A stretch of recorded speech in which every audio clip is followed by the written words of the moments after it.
Assalamualaikum warahmatullahi wabarakatuh. A'udzu billahi minasyaitonir rajim.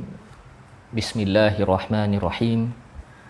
Alhamdulillahi rabbil alamin. Wassalatu wassalamu ala asyrafil anbiya'i wal mursalin wa ala alihi wa sahbihi ajma'in. Rabbi shrah li sadri wa yassir li amri wahlul 'uqdatam min lisani yafqahu qawli. Subhanaka la ilma lana illa ma 'allamtana innaka antal alimul hakim wa la hawla wa la quwwata illa billahil aliyil azim. Qala Allah subhanahu wa ta'ala wa laqad ba'athna fi kulli ummatir rasula an i'budullaha wajtanibut taghut.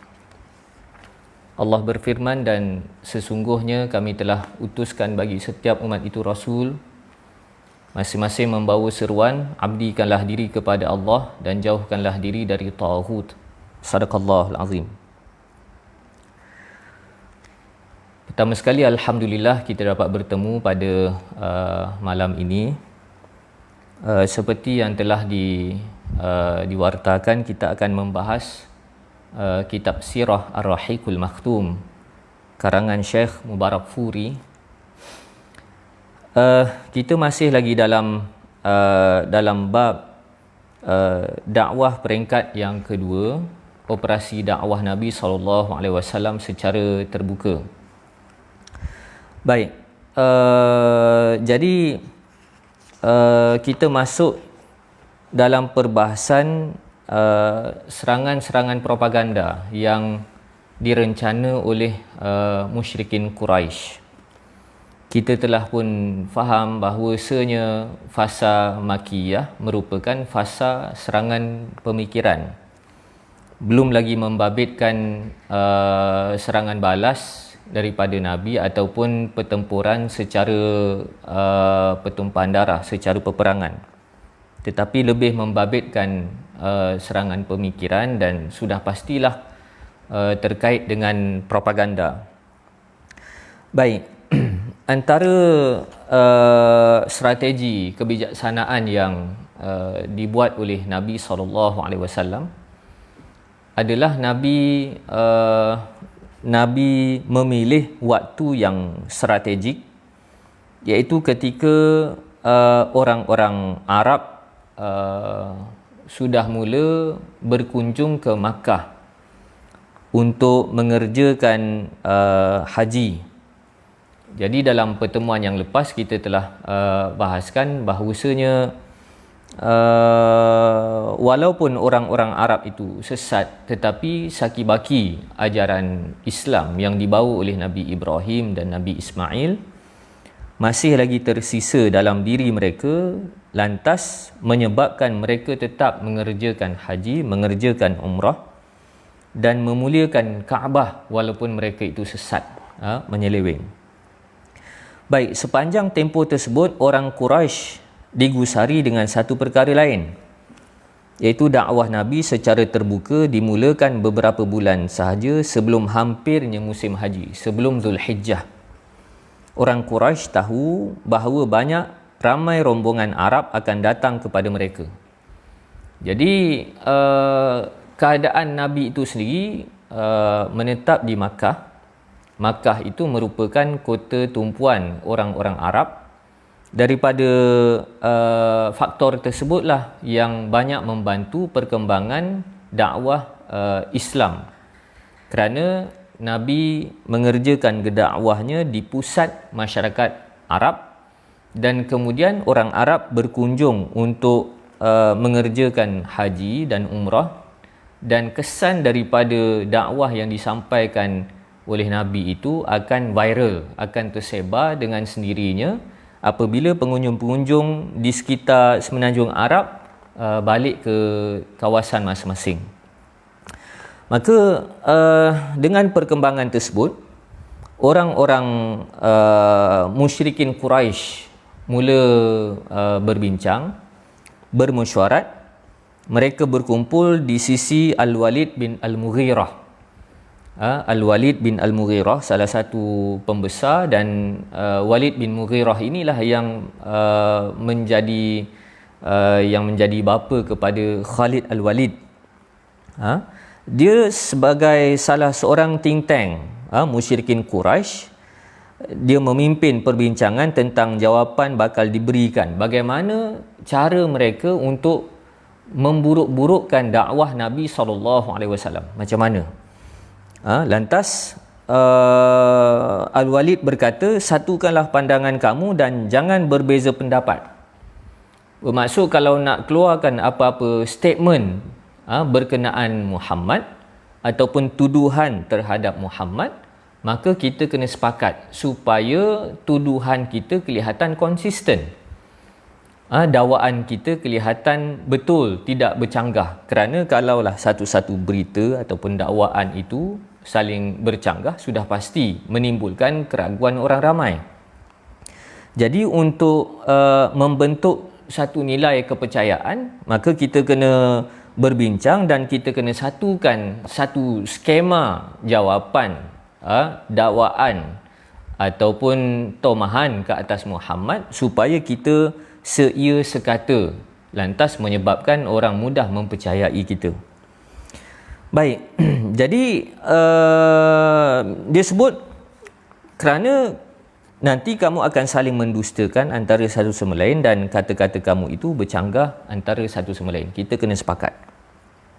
Lantas ahli mesyuarat musyrikin Quraisy pun menjawab, kalau begitu silakan kamu memberi cadangan. Al-Walid mengatakan, bahkan kamulah yang memberi cadangan, biar aku dengar dulu. Sebab kedudukan Al-Walid ini sebagai seorang pembesar, pemimpin, sebagai seorang, boleh kita katakan, pemikir besar lah di kalangan musyrikin Quraisy, dia nak brainstorming dulu dan dia nak dengar apa yang dikemukakan, dicadangkan oleh kawan-kawan dia.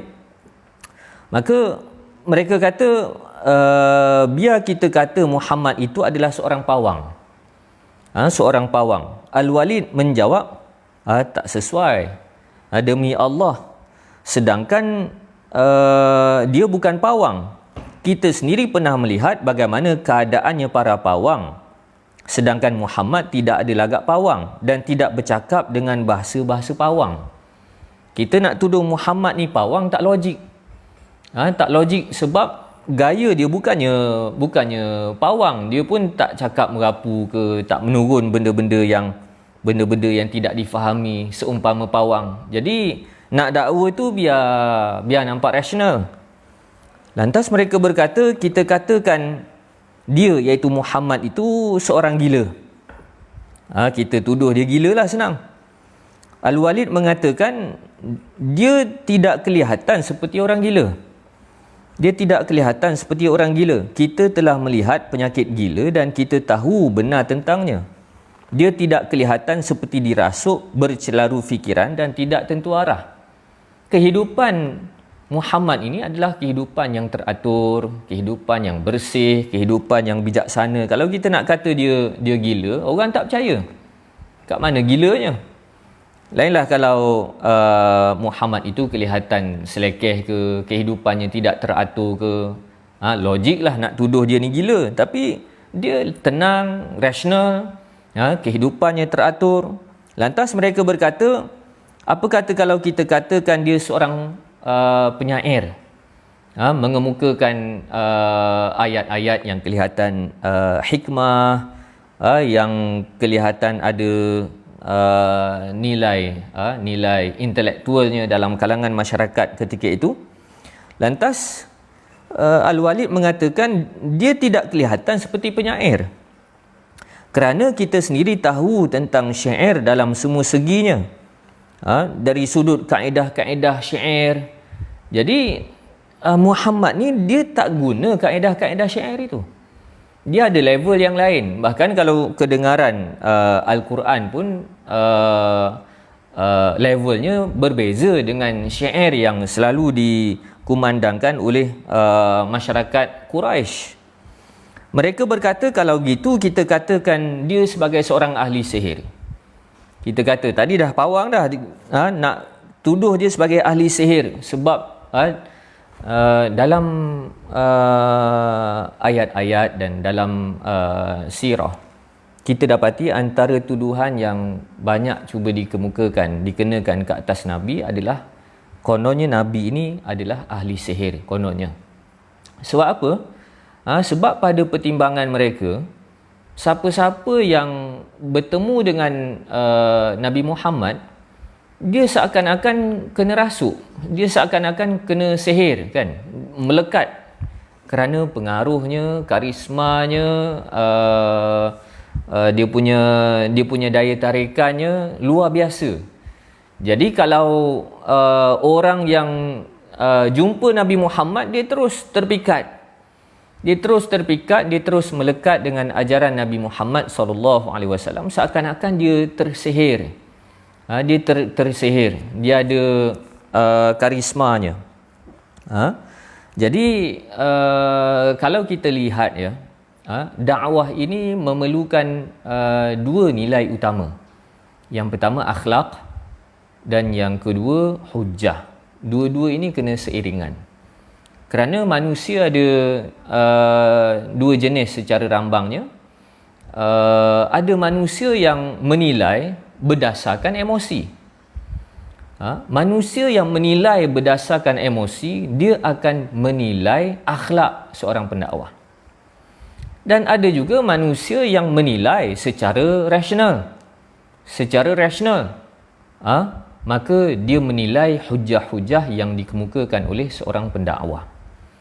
Jadi akhlak dan ilmu itu merupakan modal utama bagi melangsungkan kejayaan dakwah. Dan perkara itulah yang ada pada Nabi Muhammad SAW. Kalau orang tu tak nak banyak fikir, dia hanya tahu menilai secara emosi sahaja. Dia tengok Nabi Muhammad itu akhlaknya luar biasa, baik, santun, tegas, berintegriti, orang tu akan